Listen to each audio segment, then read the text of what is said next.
እንዴት ውላችኋል ተመልካቾች? ይህ የኢትዮጵያ ቴሌቪዥን ነው። ዜና ኢትዮጵያን በቀጥታ ስርጭት እየተከታተላችሁ ትገኛላችሁ። 7 ሰዓት ሆኖ በምዕራፍ 2 ዳግም ተገናኝተናል። አበይት ጉዳዮችን አስቀድሜ ልጠቁማችሁ።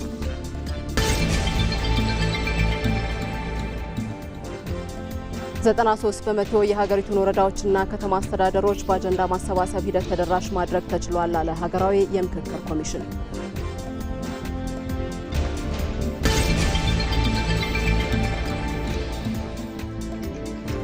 ሰባተኛው ጠቅላላ ምርጫ ሊደረግ 10 ቀናት ብቻ ቀርተውታል። ለዚህ ደግሞ የፖለቲካ ፓርቲዎች በተለያዩ ጉዳዮች ላይ ያላቸውን አማራጭ ሀሳብ እያቀረቡ ነው።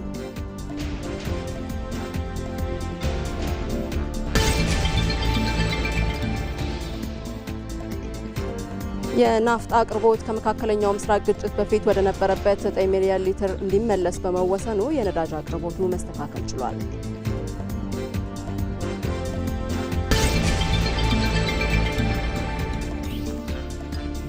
ከውጪ የኢራኑ መሪ አያቶላ ሞህታባ ሀሚኒ የዋሽንግተንና የቴል አቪቭ ቀይ መስመር ረግጠው የኒውክሌር ክምችቱ ከሀገር እንዳይወጣ ቀጥተኛ እገዳ ጣሉ።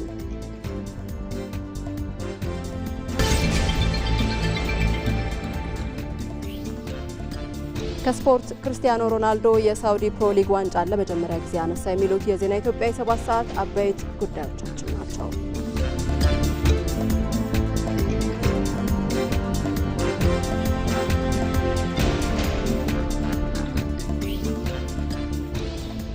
ዜና ኢትዮጵያን እየመራው መታሰቢያ ደረጃ ከዋናው ስቱዲዮ ቆይታ አደርጋለሁኝ። የተለያዩ ሁነቶችን የተለያዩ አካባቢዎች ላይ ባልደረቦቼ እየተከታተሉ ነው የሚገኙት። በቆይታችን ያሉባቸውን ሁነቶች መረጃ ያጋሩናል። ብሩክታዊትን እናገኛታለን። ብሩክታዊት አስራት የኢትዮጵያ መገናኛ ብዙኃን ባለስልጣን ከቦርድ አመራሮች ጋር በመሆን ኢቢሲንና ኢቢኤስን ጎብኝተዋል። ጉብኝቱን ስትከታተል ቆይታለች። ምን ይመስል ነበር ስንል እሷን እንጠይቃታለን። በሌላ መልኩ ሌላኛዋ ባልደረባችን መቅደላዊት ደረጀም እንዲሁ በዜና ኢትዮጵያ ወደ ኋላ ላይ ትቀላቀለናለች።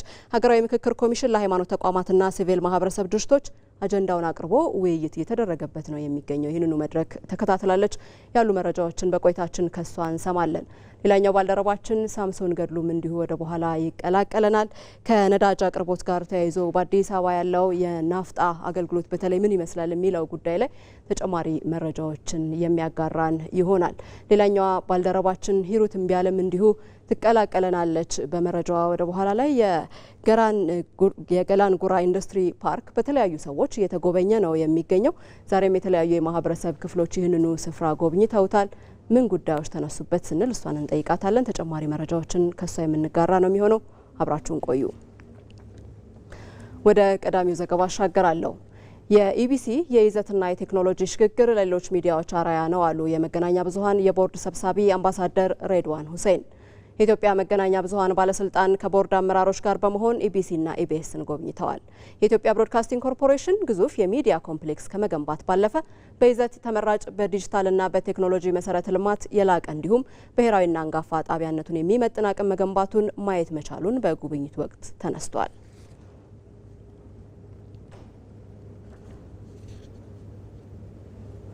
ይህንኑ ጉዳይ ይዘን እንቆያለን። ተጨማሪ መረጃዎችን ልታጋራን ብሩክታዊት አስራት በቀጥታ መስመራችን ላይ ተገኝታለች። ብሩክታዊት እንዴት ውለሻል? አጠቃላይ ጉብኝቱ ላይ አንቺም ነበርሽና ምን ይመስል ነበር ጉብኝቱ? ጉብኝቱን ያከናወኑት የቦርድ አመራሮችስ ምን አይነት ምልከታ ነበራቸው?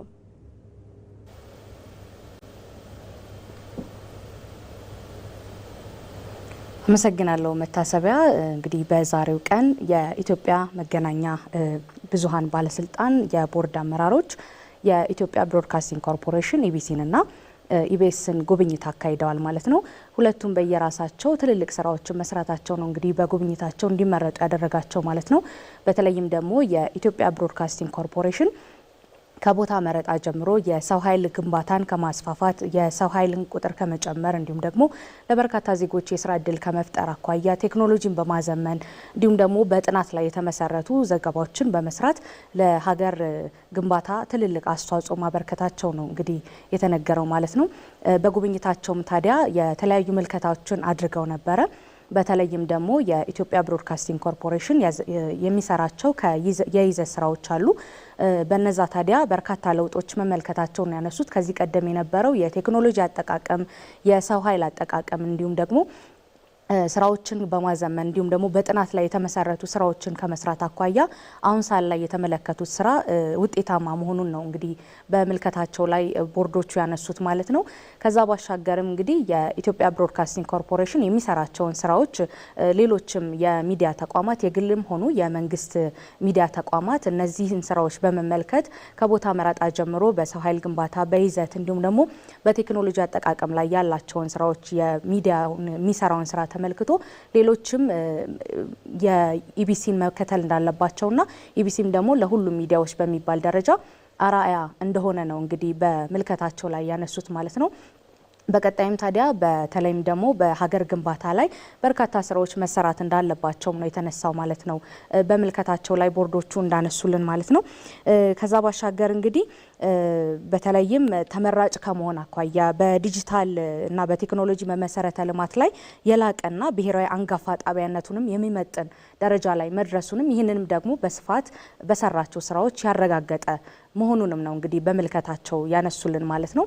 ከዛ ባሻገርም የኢቢኤስንም ባደረጉት ምልከታ እንግዲህ በመዝናኛው ዘርፍ ላይ ትልልቅ ስራዎችን እንደሰራ ነው ያነሱት ማለት ነው። በዚህም ደግሞ ሌሎችም የመገናኛ ብዙሃኖች ከኢቢኤስ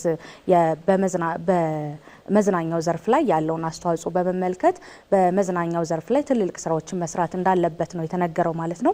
ስለዚህ ሁለቱም ተቋማት የየራሳቸው የሆነ ትልልቅ አሻራን ለሀገር ግንባታ እንዲሁም ደግሞ የመገናኛ ብዙሃን ላይ ያለውን እድገት እንዲሁም ደግሞ መገናኛ ብዙሃኖች ቴክኖሎጂን እየተጠቀሙ ነው የሚለውን በይዘት ደረጃም በርካታ ስራዎችን እየሰሩ ማሳያ ከመሆናቸው ባሻገር የሰው ኃይልንም ቁጥር ከመጨመር አኳያ በርካታ ስራዎችን እየሰሩ መሆኑ ነው የተነገረው ማለት ነው። ስለዚህ ሌሎችም መገናኛ ብዙሃኖች ተሞክሮዎችን በመውሰድ አራያነታቸውን በመከተል ሌሎችን ስራዎችን መስራት እንዳለባቸውና የእነሱን አራያነት መከተል እንዳለባቸው ነው ማለት ነው በምልከታቸው ላይ ያነሱልን።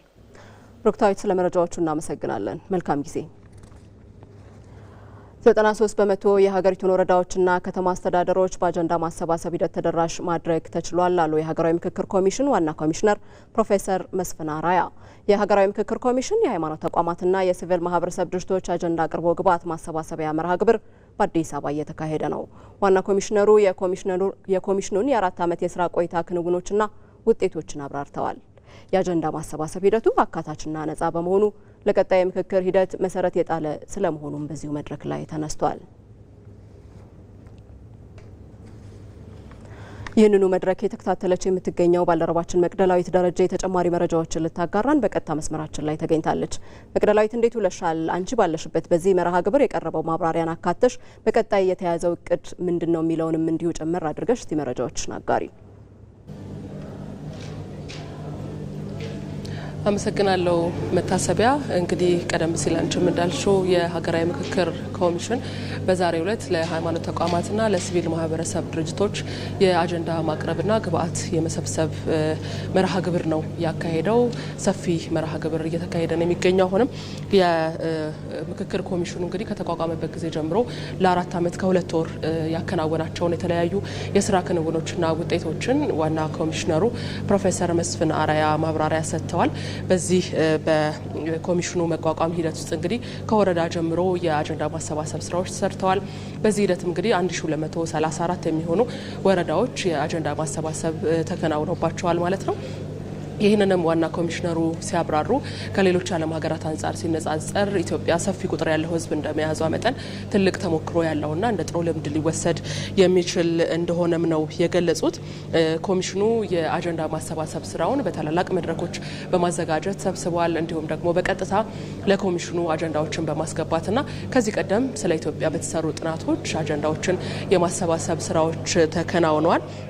በዚህ አጀንዳ ማሰባሰብ ሂደትም ተቋማትና ማህበራት፣ የወረዳ ማህበረሰቦች፣ የመንግስት ተቋማት፣ የፖለቲካ ፓርቲዎችና ታዋቂ ሰዎችም አጀንዳቸውን ማቅረብ እንደቻሉ ነው የተገለጸው። በዚህ በኢትዮጵያ እንግዲህ ሁሉም አካባቢዎች በሚባል ደረጃ በተደረገው የአጀንዳ ማሰባሰብና የደረጃው የምክክር ሂደት ዘመኑን በዋጀ መልኩ በዲጂታላይዜሽን በመሰነድ አስተማማኝ በሚባል ቋት ላይ ነው መረጃው የተቀመጠውና በተለያዩ ጊዜያት የተደረጉ ውይይቶች እንዲህ ነበሩ ብሎ ለትውልዱ ታሪክንም የነበረውን ሂደትም ለማሳ ወቅ በሚያስችል መልኩ መረጃ ሰንደን እንዳይጠፋ አድርገን አስቀምጠናል ሲሉም ነው ዋና ኮሚሽነሩ የተናገሩት። ለዋና የምክክር መድረኩ የሚቀርቡ አጀንዳዎች በምን መልኩ ተለይተው በምን መስፈርት ተለይተው ይቀርባሉ መስፈርታቸው ምንድነው የሚለውን ስንመለከትም ዛሬ አንዱ የተካሄደው ለሲቪል ማህበረሰብ ድርጅቶችና ለሃይማኖት ተቋማት የተካሄደው የአጀንዳ ማቅረብ ስነ ስርዓት ከተለያዩ ቦታዎች የቀረቡ አጀንዳዎች በተመርጠው ለዋናው መድረክ እንዲቀርቡ ዛሬ አጀንዳ የማረጋገጥ ስራ ነው የተካሄደው። መስፈርቱ ምንድነው የሚለውን ስንመለከት ደግሞ በዋናነት ዋና መስፈርቶቹን ብናነሳ ቅቡልነት ያለው ሀገረ መንግስትን ለመገንባት የሚያስችሉ ሀሳቦች እንደዚሁ በዋና አጀንዳነት ወደ ዋናው መድረክ የሚቀርቡ ናቸው። የሰላም ግንባታ ለመፍጠር የሚያግዝ አዲስ የፖለቲካ ስርዓትን ለመፍጠር የሚረዳ አጀንዳና የተሸረሸሩ ሀገራዊ እሴቶችን ለመጠገን ለማደስ የሚያግዙ ሀሳቦች ተለይተው እነዚህ ዋናዎቹ ናቸው የጠቀስኳቸው። በእነዚህ መስፈርቶች መሰረት ተለይተው ለዋናው አጀንዳ ቀርበው እንደ ሀገር ብሔራዊ ምክክር የሚደረግባቸው ነው የሚሆነው። ዛሬ እንግዲህ በዚህ መድረክ ላይ በዋናነት ይፋ የተደረገው ምንድነው የዋናው ሀገራዊ የምክክር ብሔራዊው ማለት ነው በዚህ ዓመት መጨረሻ ላይ የሚካሄድ ይሆናል። በዚህም እንግዲህ በትልቁ በዋናው መድረክ ላይ ከ4000 በላይ ተሳታፊዎች እንደሚጠበቁ የሀገራዊ ምክክር ኮሚሽን ዋና ኮሚሽነር ፕሮፌሰር መስፍን አራያ ተናግረዋል። አመሰግናለሁ መታሰቢያ። እኔም አመሰግናለሁ መቅደላዊት። መልካም ቀን። በኢትዮጵያ የአንድ ቀን የናፍጣ አቅርቦት ከመካከለኛው ምስራቅ ግጭት በፊት ወደ ነበረበት 9 ሚሊዮን ሊትር እንዲመለስ የተወሰነው ሚያዝያ 21 2018 ዓ.ም ነበረ። ውሳኔው መተግበሩን ተከትሎ በመላው ሀገሪቱ የነዳጅ አቅርቦቱ ተስተካክሏል። በአዲስ አበባ ሚስተዋል የነበረው የነዳጅ እጥረት በመቀረፉ በማደያዎች አካባቢ የነበረው የተሽከርካሪዎች ሰልፍ ቀርቶ አሽከርካሪዎች በፍጥነት በመስተናገድ ላይ ይገኛሉ። በዚህ ጉዳይ ላይ ተጨማሪ መረጃን የሚሰጠን ባልደረባችን ሳምሶን ገድሉ በቀጥታ መስመራችን ላይ ተገኝቷል። ሳምሶን እንዴት ውለሃል? በአሁኑ ወቅት በነዳጅ ማደያዎች አካባቢ ያለው ድባብ ምን ይመስላል? በተንቀሳቀስክባቸው አካባቢዎች የአሽከርካሪዎችና የነዳጅ ማደያ ሰራተኞችን ሀሳብ አካተህ መረጃዎችህን ለኛም አጋራን።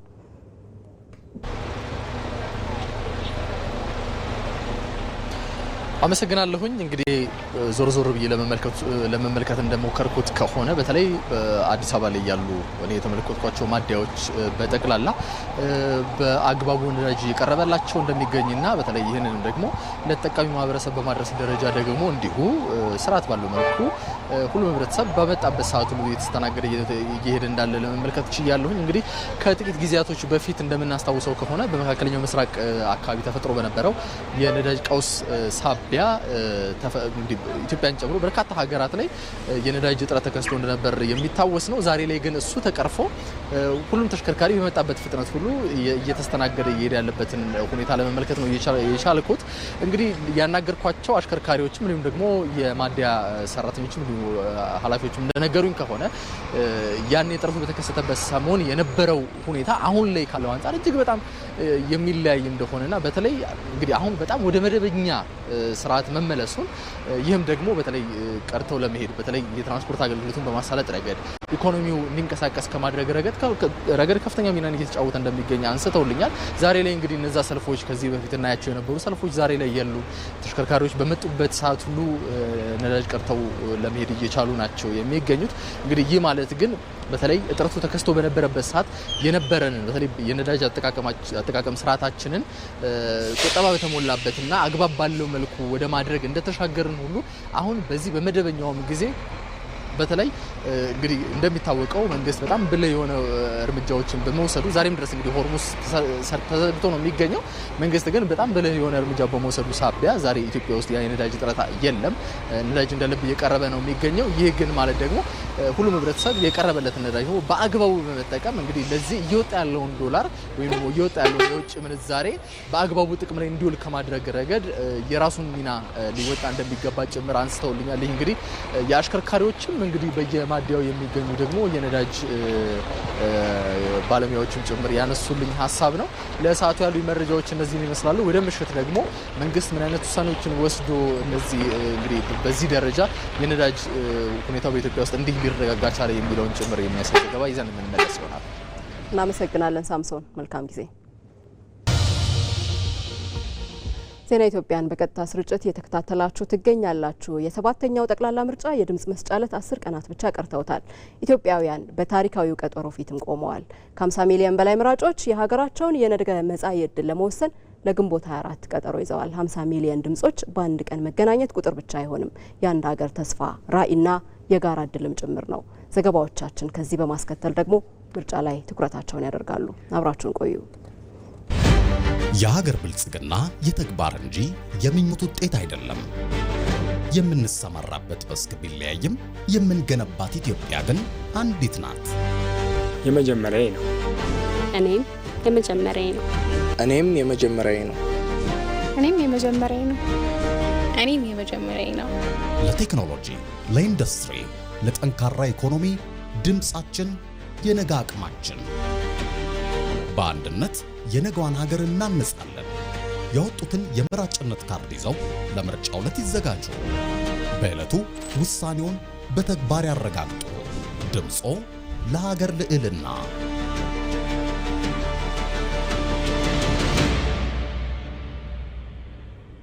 ለሰባተኛው ጠቅላላ ምርጫ የፖለቲካ ፓርቲዎች በተለያዩ ጉዳዮች ላይ ያላቸውን አማራጭ ሀሳብ እያቀረቡ ነው። በመገናኛ ብዙኃን የተላለፉ የምርጫ ክርክሮች የሰከነ የሀሳብ ልውውጥ የታየባቸውም ነበሩ። ሮዛ መኮንን በዚህ ጉዳይ ላይ ያዘጋጀችው ትንታኔ ያለ ተከታትለን እንመለስ። የምርጫ ካርዱ ምን ያህል አስፈላጊ መሆኑን ተረድተውት ይሆን? ምርጫ የዲሞክራሲ ማረጋገጫ ብቻ ሳይሆን የሀገር ቀጣይ አቅጣጫ የሚወሰንበት የታሪክ መጋጠሚያ ምዕራፍ ነው። ነገር ግን መራጩ ሕዝብ ድምጹን ለማን መስጠት እንዳለበት ውሳኔ ላይ የሚደርሰው በምን መስፈርት ይሆን? በስሜት ወይስ በእውቀት? አሁን ላይ በሀገር ደረጃ እየተካሄደ ያለው የፓርቲዎች የምርጫ ክርክር የዜጎችን የመምረጥ መብት ወደ ንቁ ውሳኔ ሰጪነትስ እንዴት እያሸጋገረ ይሆን? ቆይታችን ለዚህ መልሳለሁ።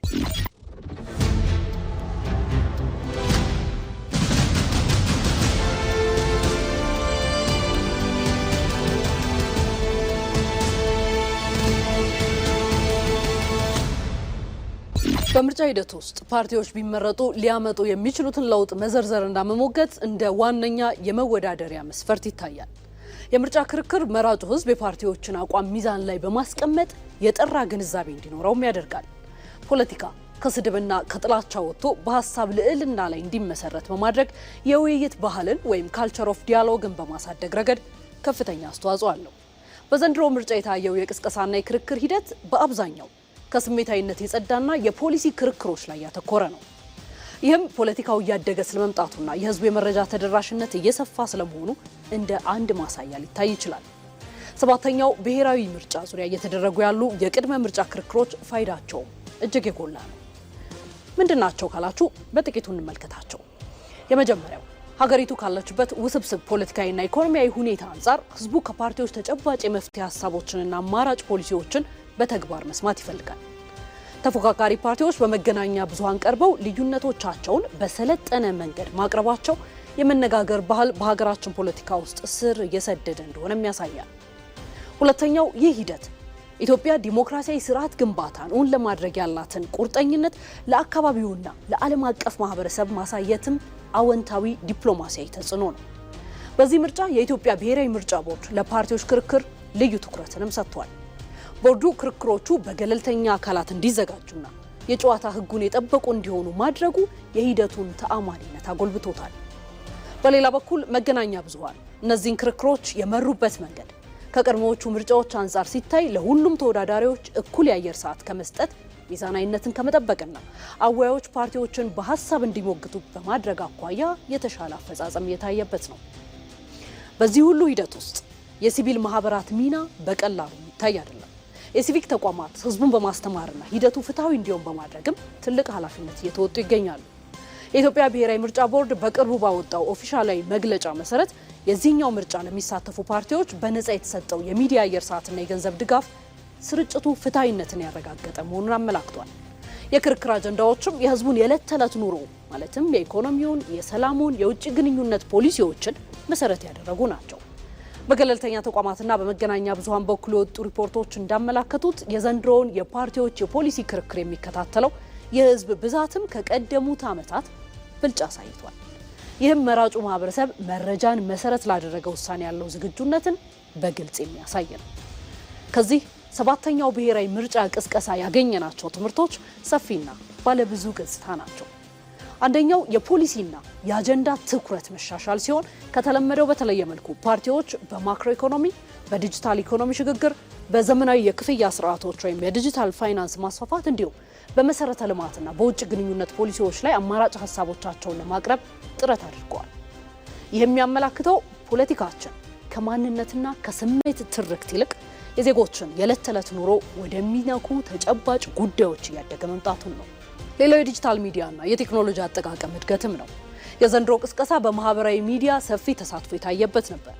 ይህ ለፓርቲዎች ሰፊ ተደራሽነትን የፈጠረ ቢሆንም በሌላ በኩል ደግሞ የሐሰተኛ መረጃዎች ወይም ፌክ ኒውስና የጥላቻ ንግግሮች ፈተና ሆነውበት ታይተዋል።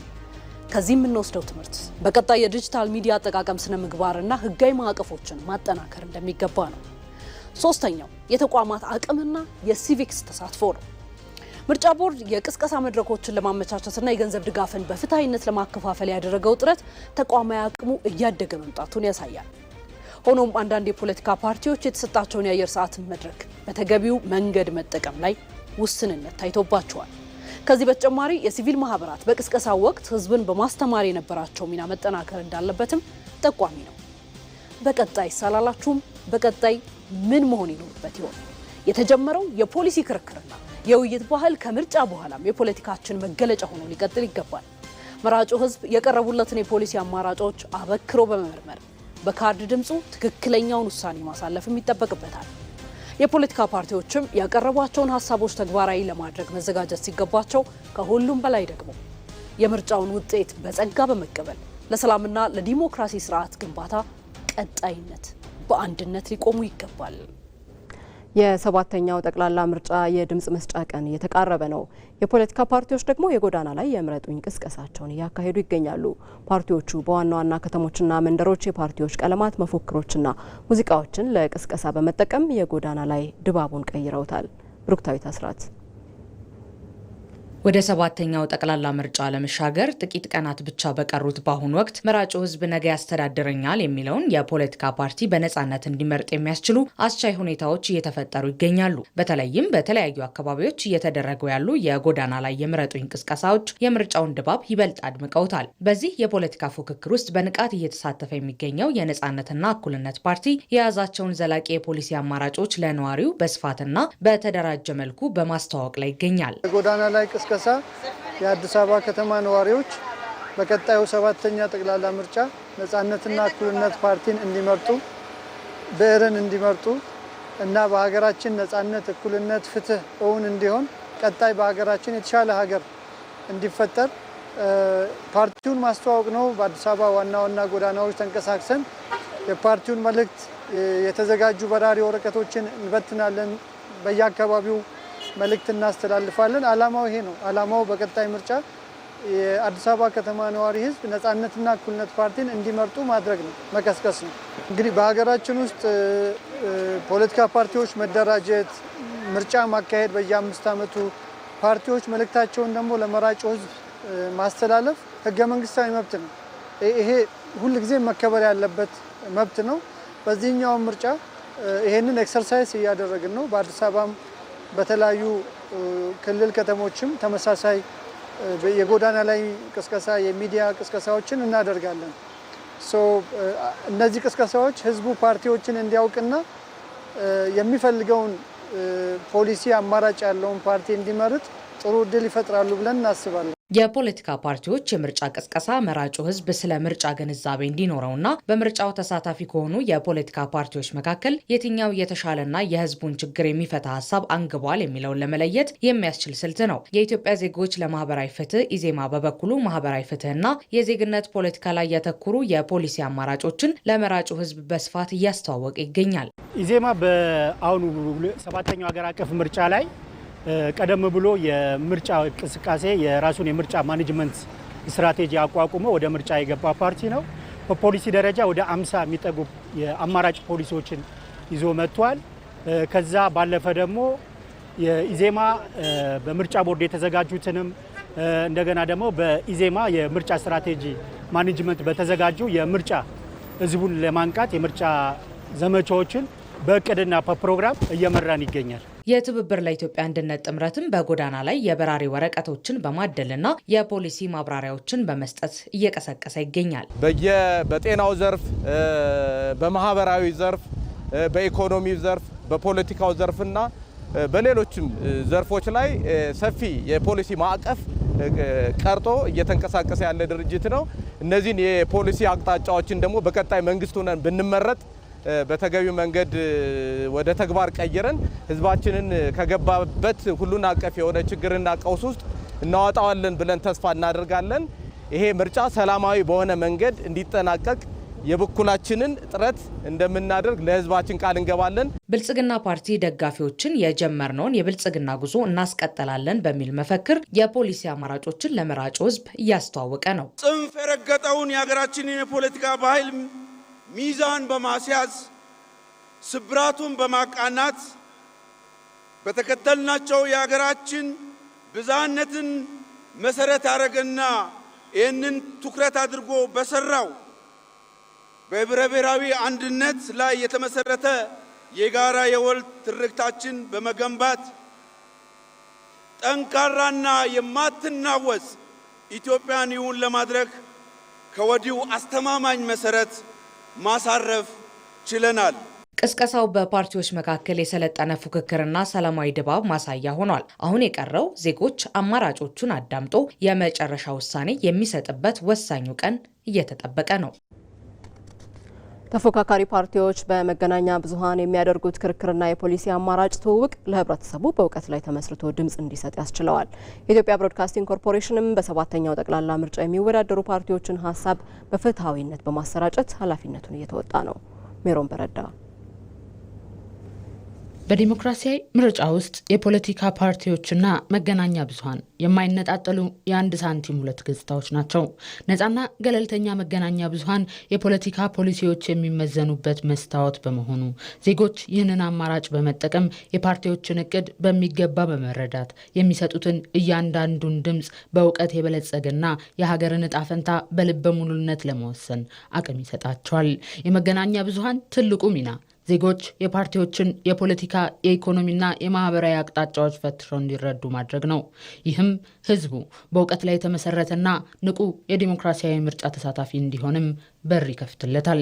የኢትዮጵያ ብሮድካስቲንግ ኮርፖሬሽንም የእነዚህን በሰባተኛው ጠቅላላ ምርጫ የሚወዳደሩ ፓርቲዎችን ሀሳብ በፍትሐዊነት እያስተናገደ ይገኛል። የኢትዮጵያ ብሮድካስቲንግ ኮርፖሬሽን በአማርኛ፣ በአፋን ኦሮሞ፣ በሶማሊኛ፣ በአፋርኛ በሬዲዮም በቴሌቪዥንም የተለያዩ ፕሮግራሞችን የተለያዩ ክርክሮችን ሲያደርግ ቆይቷል። ወደ ህዝብ ሲያደርስም ቆይቷል። ፖለቲካ ፓርቲዎች ምን አማራጭ ፖሊሲ ያላቸው፣ ምን ማኒፌስቶ አላቸው፣ የፖለቲካ ፓርቲ አመራሮችን ጭምር ስቱዲዮ በማምጣት ኢንተርቪው በማድረግ አየር ላይ ስናውል ቆይተናል። ከዚህ ባሻገር ደግሞ ወደ 9 በአማርኛ 9 የፖለቲካ ፓርቲ ክርክሮችን አከናውናል። መገናኛ ብዙኃንን በአግባቡ መጠቀም ለፖለቲካ ፓርቲዎች ህልውናና ስኬት ዋነኛው መሳሪያ ነው። ሚዲያዎች በሚያዘጋጇቸው የፖለቲካ ክርክሮች አማካኝነት ህዝቡ የፓርቲዎችን የአመራር ብቃት፣ የሀሳብ ጥራትና የችግሮች መፍቻ ስልቱ ጎን ለጎን ለማወዳደርም እድልን ያገኛል። ለእኛ እንደ ፓርቲ በሚዲያ የሚተላለፉትን ወደ ከ240-50 ጊዜ 15 ደቂቃዎች ተሰጥቶናል። ይሄ ቀላል ሰዓት አይደለም። ሙሉ ለሙሉ ያሉንም ፖሊሲዎችን፣ ፕሮግራሞችን በደንብ ማስተዋወቅ የምንችልበት ነው። የኛ አጠቃቀም ይወስናል። እኛ ደግሞ ከመጠቀም አኳያ ብዙ ፖሊሲዎቻችንና ፕሮግራሞቻችን ለህዝብ እንድናስተዋውቅ እድሉ ፈጥሮልናል። 80% እና ከዛ % በላይ ተጠቅመንበታል። ኢቢሲ እንድንልክላቸው በየጊዜው ቀድመን እንድናስገባ ስራን ፕሮዳክሽን እንድንልክላቸው ይጎተጉቱን ነበርና ትልቅ ለውጥ አለ ኢቢሲ ላይ የነበረ። እነዚህ ሚዲያዎች መጠቀም ነሰሰሊ አርባን የሆነውን ኤሪያ ብቻ ሳይሆን ወይም ከተማውን ብቻ ሳይሆን ገጠሩን ለማግኘት ጠቃሚ ናቸው ብለን ስለምናምን በተቻለን አቅም የሚያቅማችንን ሞክረን ተደራሽ ለማድረግ እየሞከረን እንገኛለን። በዚህ የሚዲያ እድል በጣም ኮኦፕሬቲቭ ናቸው። አንዳንደኛ አጉድለን ወይ ደግሞ ምናልባትም በሰዓቱ ሳይገኝ ሲቀር በዚህ ቀን የሚዲያ እንትን አላችሁ ተጠቀሙበት ምናምን የሚሉ በጣም እንትን ፖዚቲቭ የሆነ እንትን እንዲኖር የማድረግ ነገር አይቻለሁኝ። ይሁንና ግን ፓርቲዎቹ ራሳቸው የተመደበላቸውን የአየር ሰዓት በመጠቀም ረገድ ክፍተቶች ተስተውለውባቸዋል። አንዳንድ ፖለቲካ ፓርቲዎች በአፋን ኦሮሞ ላይ፣ በሶማሊኛና በአፋርኛ ላይ የተመደበላቸውን የአየር ሰዓት በመጠቀም ረገድ ክፍተቶች ይስተዋላሉ። ለምሳሌ ከመጋቢት 23 እስከ ሚያዝያ 30 ያለውን የኢትዮጵያ ቴሌቪዥን ላይ የተመደበውን ነጻ አየር ሰዓትና የተጠቀሙትን ለንጽጽር አንስቼ ብነግርሽ ወደ 2190 ደቂቃ ለፖለቲካ ፓርቲዎች ነጻ የአየር ሰዓት ተመድቦላቸዋል። ከዚህ ውስጥ የፖለቲካ ፓርቲዎች 1848 የሚጠጋውን ደቂቃ ተጠቅመዋል። ይሄ በመቶኛ ሲሰላ ወደ 84% የተመደበላቸውን ነጻ አየር ሰዓት ተጠቅመዋል ማለት ነው። ጥቂት ቀናት የቀሩት 7ኛው ጠቅላላ ምርጫ ዜጎች የሚመራቸውን አካል በደንብ ያውቁ ዘንድ መገናኛ ብዙሃንን መከታተል እንደሚገባቸው የጠቆሙት የፖለቲካ ፓርቲ አባላቱ እንደነዚህ አይነት መድረኮች ደግሞ ከምርጫ ጊዜያት ውጭ ቢቀጥሉ የዲሞክራሲያዊ ልምምድን እንደሚያዳብር የፓርቲዎቹ እምነት ነው።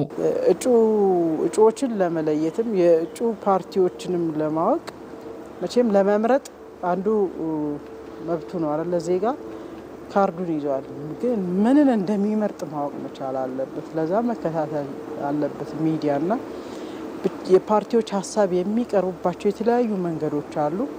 ያን ሁሉ አክሰስ መጠቀም መቻል አለበት ዜጋ። እኛ የምንችለውን ያህል በራሳችን በተለያየ ቋንቋ ስናስተምር ቆይተናል። በክርክሮቹ ረገድ በርከት ያሉ መሆን አለባቸው። ክርክሮች ነሰሰሊ ወይም ደግሞ የምርጫ ወቅትን ብቻ ጠብቀው መደረግ አለባቸው ብለን አናምንም። በእርግጥ አንዳንድ መድረኮች ላይ እንዲህ አይነት ነገሮችን እድል የማግኘት እድል አለ። እነዚያ መድረኮች ላይ በተመሳሳይ እንዲህ አይነት ውይይቶች ወይም ክርክሮች ማድረግ መልካም ነው ብለን እናምናለን። ልምምዶች የሚመጡት የተወሰነ ፍርሃት፣ መገፈፍ እና የመሳሰሉት ካልቸር ስለሆነ ሁሉም ነገር የባህል ለውጥ ስለሆነ እነዛን ነገሮች መለማመድ ያስፈልጋል ብለን እናምናለን። አሁን ባለው ተጨባጭ ሁኔታ የፖለቲካ ፓርቲዎች እያንዳንዳቸው ከተመደበላቸው ጥቅል የአየር ሰዓት 80% ከዚያ በላይ መጠቀማቸውን አረጋግጠዋል። ምርጫ ለዲሞክራሲ ስርዓት ግንባታ፣ ለሀገር እድገትና ለቀጣዩ ትውልድ ዕጣ ፈንታ ወሳኝ በመሆኑ በምርጫው ንቁ ተሳትፎ ለማድረግ ዝግጁ መሆናቸውን የአጋሮ ከተማ ነዋሪዎች ተናግረዋል። የጀንጅ ፈታ ምርጫ ለቀጣይ ትውልድ የምትመች ሀገር ለመገንባት ወሳኝ በመሆኑ በሰባተኛው ጠቅላላ ምርጫ በንቃት በመሳተፍ በድምጻችን የነገውን ኢትዮጵያ እንገነባለን ሲሉ የአጋሮ ከተማ ሴቶች አንስቷል። ግንቦት 24 ሲደርስም ለመምረጥ በጉጉት እየጠበኩ እገኛለሁ። ምርጫው ሰላማዊና ዲሞክራሲያዊ ሆኖ እንዲጠናቀቅ የበኩላችንን ኃላፊነት ለመወጣትም ዝግጁ ሆነናል። የምንመርጠው ፓርቲ የሴቶችን መብት ሊያከብር የሚችል መሆንም አለበት። ለሰባተኛው ጠቅላላ ምርጫ ካርዴን በመውሰድ በንቃት ለመሳተፍ ተዘጋጅቻለሁ። የምንመርጠው ፓርቲ የወደፊት ዕጣ ፈንታችንን ስለሚወስን ሀገር መምራት የሚችለውን ለይተን ማወቅ አለብን። ካርድ የወሰደ እያንዳንዱ ሰው የመምረጥ መብቱን ሊጠቀምበት ይገባል ብዬ አምናለሁ። በሀገር ግንባታ ሂደት ውስጥ የሴቶች ሚና ወሳኝ በመሆኑ በዚህ ሂደት በነቂስ ለመሳተፍ የምርጫውን ዕለት በጉጉት እየጠበቁ ይገኛሉ። ለሰባተኛው ጠቅላላ ምርጫ ለመምረጥ የምርጫ ካርድ ወስጃለሁ። በምርጫው ዕለት ለመሳተፍም ዝግጁ ነኝ። በሰባተኛው ጠቅላላ ምርጫ የሴቶች ሚና ከፍተኛ ነው።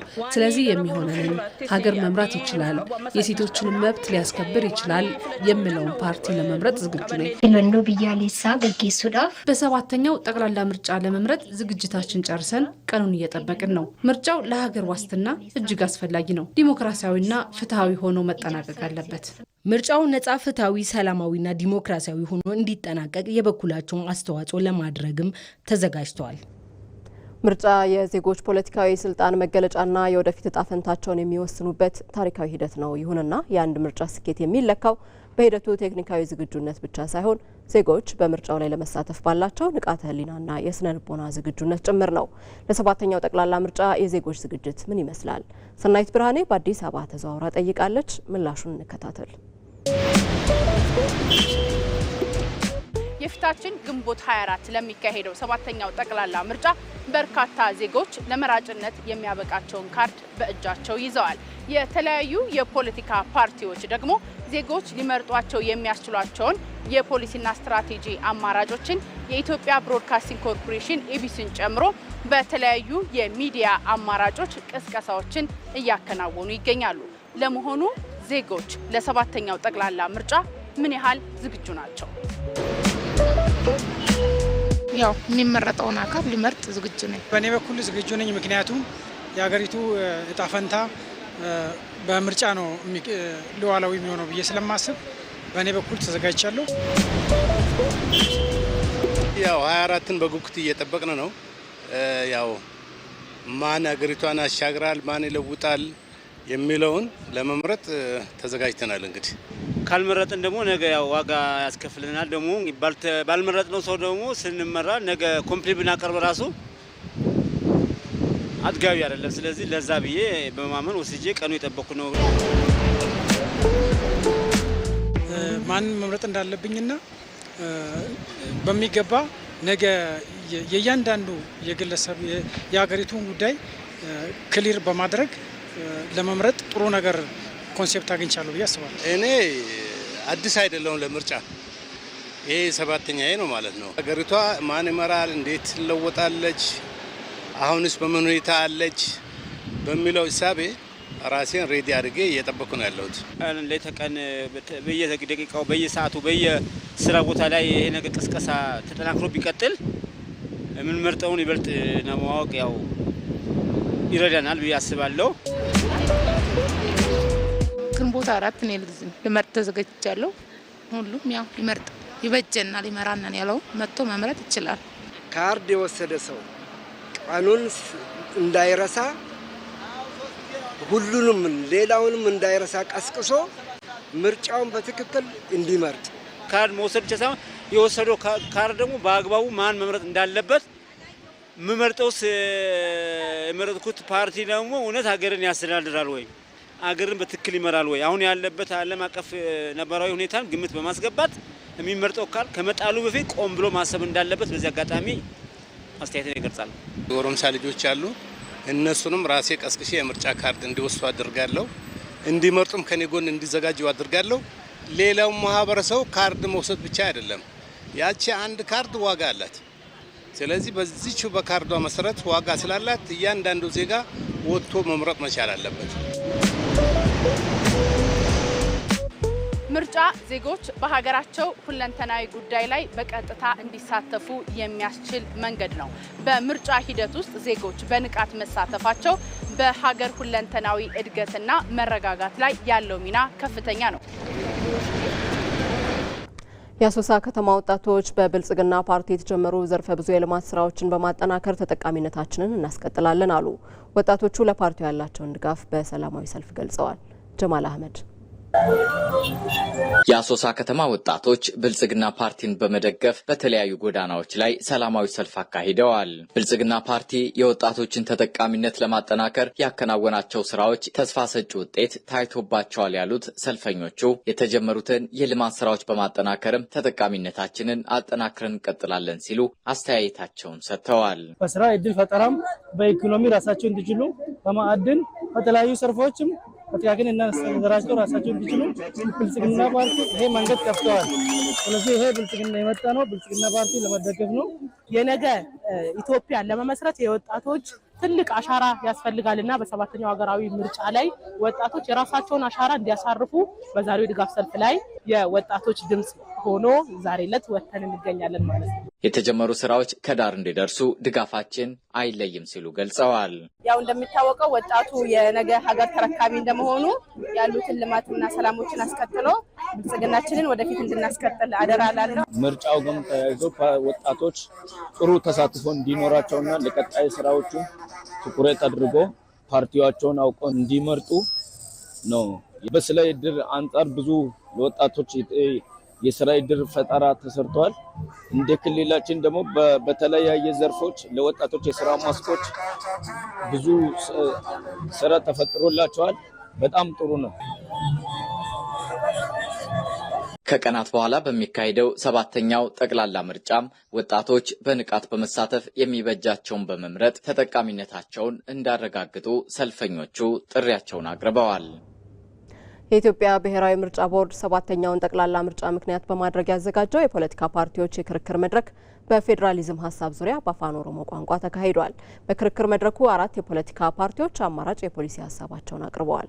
መሐመድ ራህመቶ ሰባተኛውን ጠቅላላ ምርጫ በማስመልከት የኢትዮጵያ ብሔራዊ ምርጫ ቦርድ ያዘጋጀው የፖለቲካ ፓርቲዎች የምርጫ ክርክር መድረክ በፌዴራሊዝም ስርዓት ዙሪያ በአፋን ኦሮሞ ቋንቋ ተካሂዷል። በክርክር መድረኩ የኢትዮጵያ ብሔራዊ አንድነት ፓርቲ፣ የትብብር ለኢትዮጵያ አንድነት ፓርቲ፣ የኦሮሞ ነጻነት ግንባር ኦነግ ፓርቲና የአዲስ ትውልድ ፓርቲ ተወካዮች ተሳታፊ ሆነዋል። የኢትዮጵያ ብሔራዊ አንድነት ፓርቲ ተወካይ ጌታቸው በየነ ፓርቲያቸው የግልና የጋራ መብት እኩል የሚከበርበትን የፌዴራሊዝም ስርዓት ለመተግበር እቅድ አለው ብለዋል። ፌዴራሊዝምን አማ ቢኬኛ ሆጅር ኦልጂቴ ሀገራችን ስራ ላይ የዋለችው የፌዴራሊዝም ስርዓት ክፍተት እንዳለበት ፓርቲያችን ያምናል። ስለዚህ እውነተኛ ፌዴራሊዝም የግልና የጋራ መብት እኩል የሚከበርበት፣ ሁሉም ዜጎች እኩል የሚከበሩበትን ለመተግበር እቅድ አለን። ፌዴራሊዝም ስልጣን ከላይ ጀምሮ እስከታች በተዋረድ የሚከፋፈልበትና የስልጣን መዋቅር የሚዘረጋበት በመሆኑ እውነተኛ የፌዴራሊዝም ስርዓት እንዲኖር እንፈልጋለን። እውነተኛ ፌዴራሊዝም ካለ ራስን በራስ ማስተዳደር አለ ማለት ነው። የትብብር ለኢትዮጵያ አንድነት ፓርቲ ተወካይ ዶክተር ተመስገን ሻሾ ልዩነትን ያከበረ የፌዴራሊዝም ፍልስፍናን ለመከተል ፓርቲያቸው እንደሚሰራ አስረድተዋል። ሙክቲ ጉዳን ኩን ኢትዮጵያ ሁንዴን ኢሳ ፌዴራሊዝም ትልቁ ዛፍ ኢትዮጵያ ሲሆን ግንዱ ፌዴራሊዝም ነው። ቅርንጫፉ ደግሞ የየክልሎች ብሔር ብሔረሰቦች ናቸው። ልዩነታችን እንደ መቀነት ውብ ቢሆንም ወንዝ የሚፈስበት መንገድ ከሌለው አደጋ ነው። ልዩነታችን በትክክል ካልተከበረ ሁከትና ብጥብጥ ይሆናል። የሁላችንንም መብት የሚያከብርና አንድነታችንን የሚያጠናክር እንዲሁም የመልማት ፍላጎታችንን እኩል የሚያረጋግጠው ፌዴራሊዝም በመሆኑ ፓርቲያችን ትብብር ለኢትዮጵያ አንድነት ይህንን በመገንዘብ የእውነተኛ ፌዴራሊዝም ፍልስፍናን ስራ ላይ ለማዋል አበክሮ ይሰራል። የኦሮሞ ነጻነት ግንባር ኦነግ ፓርቲ ተወካይ ጀቤሳ ገቢሳ ፓርቲያቸው የፌዴራሊዝም ስርዓት ዲሞክራሲያዊ በሆነ መንገድ እንዲተገበር ይሰራል ብለዋል። ብዙዎች የራሳቸውን እድል በራሳቸው ለመወሰን ዛሬም ትግል ውስጥ ነው ያሉት። ለምሳሌ የአገው፣ የቅማንት፣ የወላይታ፣ የደንጋና የመሳሰሉት ህዝቦች ዛሬም የራሳቸውን እድል በራሳቸው የመወሰን ጥያቄ እያነሱ ነው ያሉት። ዛሬ ቢያንስ 4 አመለካከቶች በፌዴራል ስርዓቱ ላይ ይንጸባረቃሉ። አንዳንዶቹ ወደ ድሮ ስርዓት ወደ ደርግና ኃይለሥላሴ ዘመን ለመመለስ የሚናፍቁ አሉ። ሌሎቹ ደግሞ የፌዴራሊዝም ስርዓት ፈርሶ በመልክዓ ምድር አቀማመጥ የተመሰረተ ፌዴራሊዝም እንዲገነባ ይፈልጋሉ።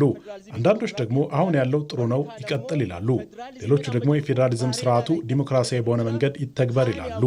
የኦሮሞ ነጻነት ግንባር ኦነግ ፓርቲም ይህ ፌዴራሊዝም ዲሞክራሲያዊ በሆነ መንገድ ሊተገበር ይገባል የሚል አቋም አለው። የአዲስ ትውልድ ፓርቲ ተወካይ ተሰማ ሁሉቃ ፓርቲያቸው የፌዴራሊዝም ስርዓቱን ለማጠናከር እንደሚሰራ ጠቁመዋል።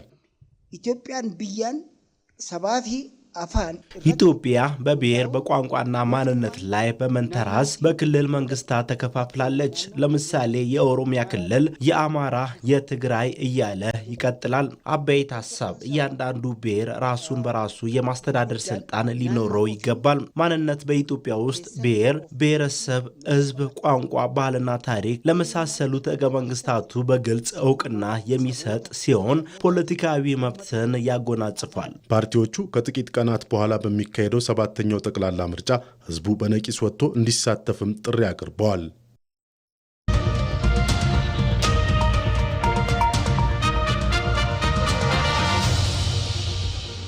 የኢትዮጵያ ቴሌቪዥን በቀጥታ ስርጭት ዜና ኢትዮጵያን እየተከታተላችሁ ትገኛላችሁ። ከምርጫ ውጪ ወደ ያዝናቸው ዘገባዎች ደግሞ እንሻገራለን። በገላንጉራ ኢንዱስትሪ ፓርክ ያለውን የስራ እንቅስቃሴ በአዲስ አበባ ከተማ ከተለያዩ ክፍለ ከተሞች የተውጣጡ የማህበረሰብ ክፍሎች ጎበኙ። የጉብኝቱ ተሳታፊዎች በፓርኩ የተሰሩ ያሉ የልማት ስራዎች የሚበረታቱና ይበልጥ ሊጠናከሩ የሚገባቸው ስለመሆናቸው ተናግረዋል። ይህንኑ ጉብኝት ስትከታተል የቆየችው ባልደረባችን ሂሩት እምቢያለ ተጨማሪ መረጃዎችን ልታጋራን በቀጥታ መስመራችን ላይ ተገኝታለች። ሂሩት እንዴት ውለሻል? ጉብኝት ያደረጉት የማህበረሰብ ክፍሎች ምን አይነት አስተያየቶችን ሰጡ? የፓርኩንስ የማምረት አቅም እንዴት ገለጹት?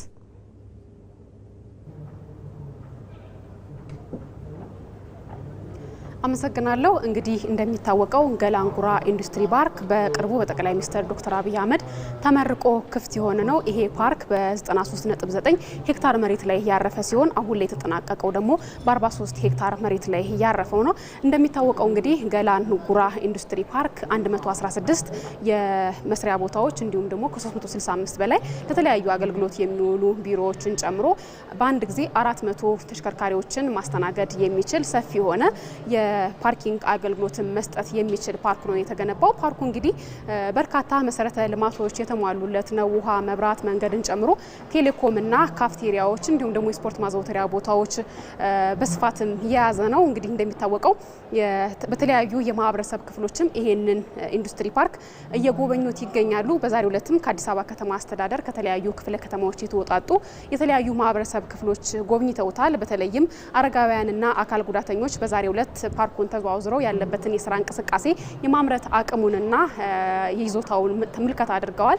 በዚህም እንግዲህ ያነጋገርናቸው አንዳንድ አረጋውያንና አካል ጉዳተኞችም እንደገለጹልን ፓርኩ በርካታ የሆኑ ኢትዮጵያ ከዚህ ቀደም ተሰራቸዋለች ወይንም ታመርታቸዋለች ተብሎ ማይታሰቡ የነበሩ ምርቶችን መያዙንና በፓርኩ ባዩት ነገርም እጅግ በጣም እንደተገረሙ ገልጸውልናል። እንግዲህ እንደሚታወቀው በዚህ ፓርክ ውስጥ አነስተኛና መካከለኛ ኢንተርፕራይዞች ናቸው የሚገኙት። በተለይም የተለያዩ አቅሙ ያላቸው ፋብሪካዎች እንደመሆናቸው መጠን ለበርካታ የስራ አጥ ወጣቶችም የስራ እድል እየፈጠረ ፋብሪካና ፓርክ ሆኗል። ይህን ፓርክ እንግዲህ ተዘዋውሮ የተመለከቱት እነዚህ አካላትም ኢትዮጵያን የማምረት አቅም በማድነቅ ኢትዮጵያ ከግብርና መር ወደ ኢንዱስትሪ መር ለምታደርገው እንቅስቃሴም ይህ ፓርክ ከፍተኛ የሆነ ድጋፍ እንደሚያደርግም አንስተዋል። ከዚህም ባለፈ እንደነዚህ አይነት ፓርኮች በተለያዩ አካባቢዎች በስፋት ሊሰሩ እንደሚገቡ ና የተለያዩ ስራ እድል ፈጠራዎችንም ሊያበረታቱ እንደሚገባ አንስተዋል። እንግዲህ እንደነዚህ አይነት ግዙፍ ፋብሪካዎች ሲገነቡ ያላቸውን አቅም ከማሳደግ ባለፈ የኢትዮጵያን የማምረት አቅምና ለውጭ የምታወጣቸውን የምንዛሬ የዶላርም ግኝትንም ከማዳን አንጻር በርካታ እንቅስቃሴዎች ወይንም ትኩረት ተሰጥቶ እየተሰራበት በመሆኑ እነሱም ከጎን ሆነው ከመንግስትንና የስራ እንቅስቃሴውን እንደሚደግፉም ነው የገለጹልን። አጠቃላይ እንግዲህ በዛሬው ዕለት በአዲስ አበባ ከተማ ከተለያዩ ክፍለ ከተማዎች የተወጣጡ የተለያዩ ማህበረሰብ ክፍሎች የፓርኩን አጠቃላይ የማምረት አቅምና ያለበትን ሁኔታ ተዘዋውረው ጎብኝተዋል። ለሰዓቱ ያስኳቸው መረጃ ይሄን ይመስላል። ሂሩት፣ ስለ መረጃዎቹ እናመሰግናለን። መልካም ጊዜ። ለከተሜነት የነበረው አረዳድ እየተቀየረ ሲመጣ ከተሞችም የስልጣኔና የውበት ማዕከል እየሆኑ ነው። አዲስ አበባም ለሌሎች ከተሞች ምሳሌ በመሆን የዘመናት ለውጧን እያሳየች ትገኛለች። ባልደረባችን መቅደላዊት ደረጀ የከተማዋን የለውጥ ሂደት በፎቶ ሰንዶ ካስቀመጠ የኪነ ህንፃ ባለሙያ ጋር ያደረገችውን ቆይታ ተከታትለን እንመለስ። ፎቶ ማንሳት ላይ እንዴት ናችሁ? ዛሬ አንድ ሰው ላስተዋውቃችሁ ነው። ይሄ ግለሰብ የአዲስ አበባን የዘመናት ለውጥ ከተማሪነት ጀምሮ እስካሁን ድረስ በፎቶ ሰንዶ አስቀምጧል። በሙያው አርክቴክት ነው። አዲስ አበባ በዘመናት ለውጥ ውስጥ የኪነ ህንፃዎቿ መዘመን ለነዋሪዎችስ ምን ያህል ምቹ ናት የሚለውን በዚህ ግለሰብ የፎቶ ማህደር ውስጥ በሚገባ እናገኛለን። ስለ አዲስ አበባ የዘመናት ለውጥ ልናወራ በአዲስ አበባ እምብርት የአድዋ መታሰቢያ ሙዚየም ተከታትረናል። ዳዊት በንቲ የኪነ ህንፃ ባለሙያ ነው። የዩኒቨርሲቲ ተማሪ ያለ አባቱ በገዙለት በዘመኑ የፊልም ካሜራ ፎቶዎችን ያነሳ ነበር። ያኔ የጀመረው የፎቶግራፍ ፍቅር በኋላ ወደ አርክቴክትነት ሙያ ሲገባ የበለጠ አድጎ ቀጠለ። ዛሬ ላይ ፎቶግራፍን ለግል ፍላጎቱ ብቻ ሳይሆን ለትምህርትም ይጠቀምበታል። የከተማዋን ዝማኔ፣ የህንፃዎቹን ቅርጽና የከተማ ለውጦችን ለተማሪዎቹ ለማስተማር ፎቶዎቹን እንደ መማሪያ ይጠቀምባቸዋል። እኛ የምናስተምረው እንግዲህ የእይታ ጥበብ ነው። ለተማሪዎች ምሳሌ ሳሳይ የራሴን ፎቶዎች መጠቀም እችላለሁ። ስለዚህ አርካይቭ አለኝ። ስልክ ደግሞ መጣ። ካሜራም ገዝቼ ዲኤስኤልአር የሚባለውን ተምሬ ያለው ግን በቃ አድካሚ ነው። እሱን ስታቆሚ ሰው ምንድነው ትባያለሽ፣ ፈቃድ አምጣ ትባያለሽ። እቺ ግን ስልክሽን አውጥተሽ ላጥላት ታደርጊያለሽ። ለዶኩመንቴሽን ይበቃል። ፕሮፌሽናል ትልቅ ላድርገው አለልም። ኤአይም አለ። እንደገና ምን ያስደስተኛል፣ ድሮ ከ100 ዓመት ከ90 ዓመት በፊት የተነሱትን ፎቶዎች እዛው ጋ ሄዶ ፎቶ ማንሳት ለእኔ መጨረሻ ደስታ የምትዩ የለም። ከተማ ደግሞ የትውልድ ቅብብሎች ስራ ነው። በፍጹም አንቺ አትጀምሪው፣ አንቺ አትጨርሺው ነው። ሁልጊዜ ያንን ኮንቲኒየም ዶክመንት ማድረግ በጣም የሚያስደስተኝ ስራ ነው። ስለዚህ ሁልጊዜ ካሜራ ሬዲ ነኝ፣ ሁልጊዜ ለማንሳት ዝግጁ ነኝ።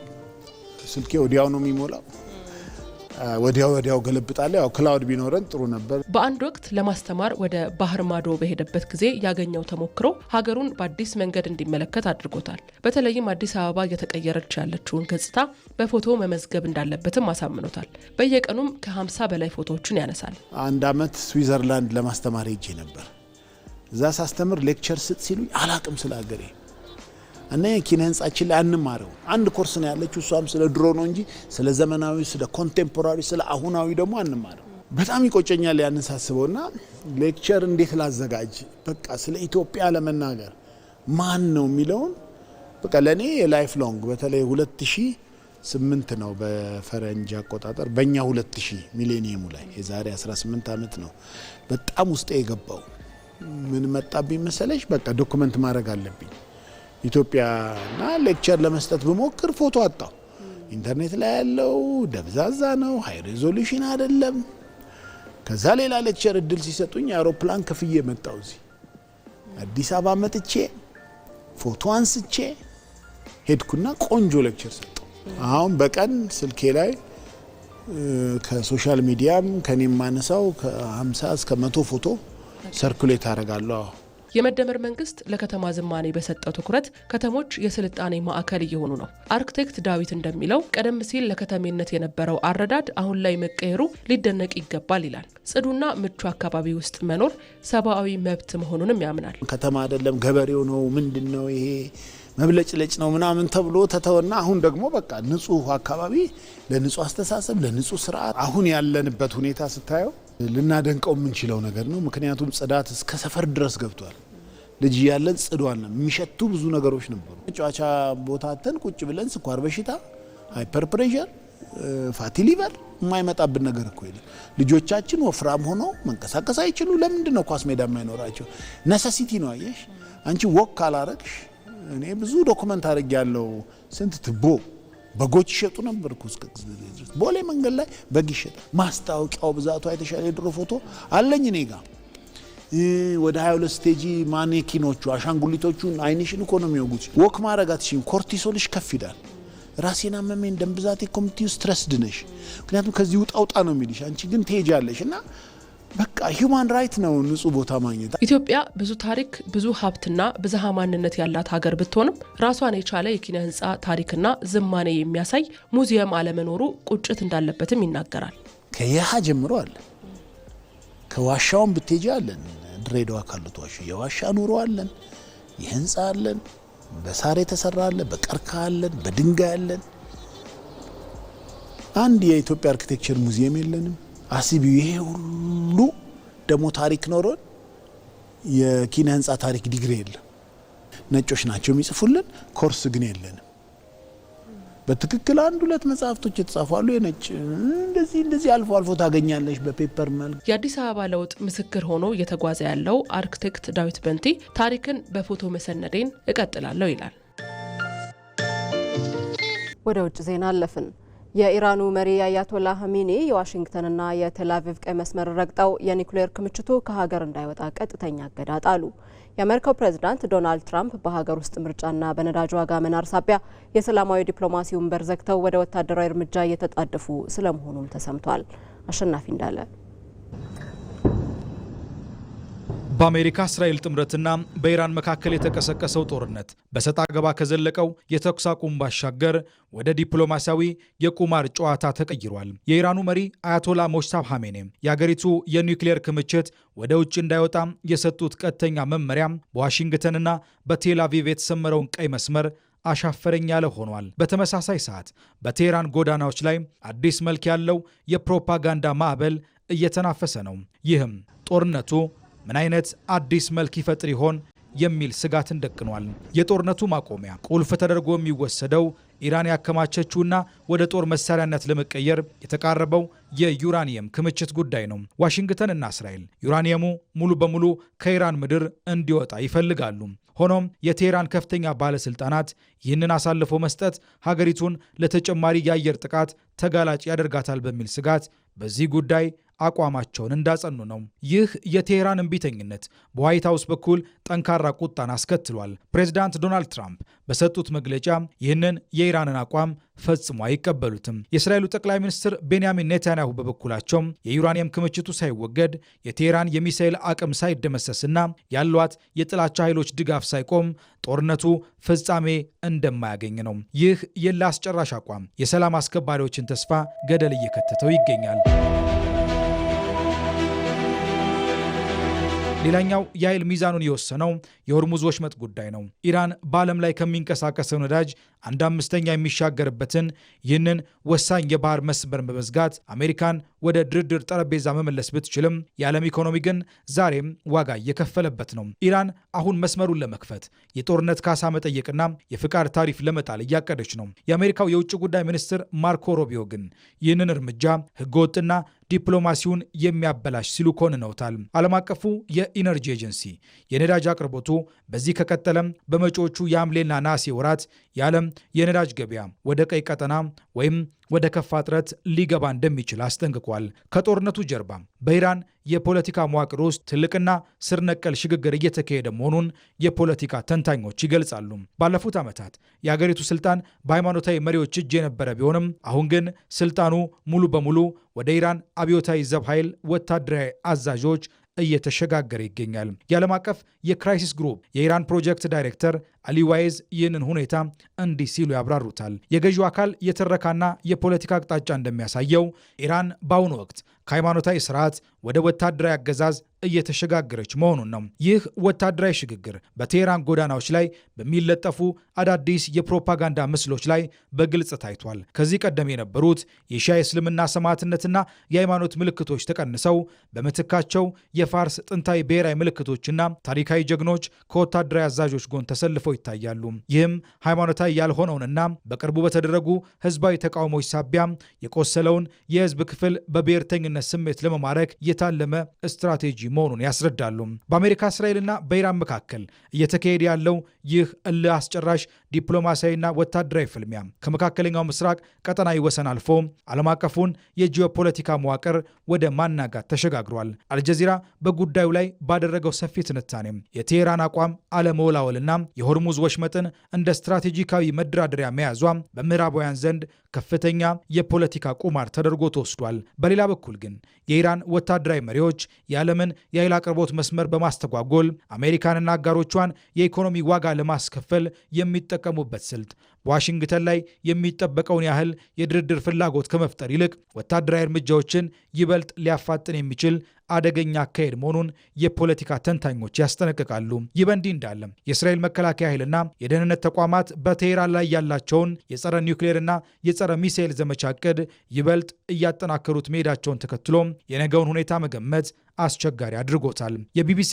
የደህንነትና የዓለም አቀፍ ጉዳዮች ዘገባ ይህ በኢራን ውስጥ እየታየ ያለው የውስጥ የስልጣን ሽግግርና የርዕዮተ ዓለም ለውጥ በቀጠናው ላይ የሚኖረውን የረጅም ጊዜ ተጽዕኖ በጥልቀት ይፈትሻል። በአገሪቱ እየጠነከረ የመጣው ወታደራዊ አገዛዝ ከቀድሞ ሃይማኖታዊ አክራሪነት ይልቅ በጽኑ ብሔርተኝነት ላይ የተመሰረተ በመሆኑ በድርድር ወቅት ሊያሳየው የሚችለው የመለዋወጥ ዕድል እጅግ አናሳ መሆኑን ዘገባው ያመላክታል።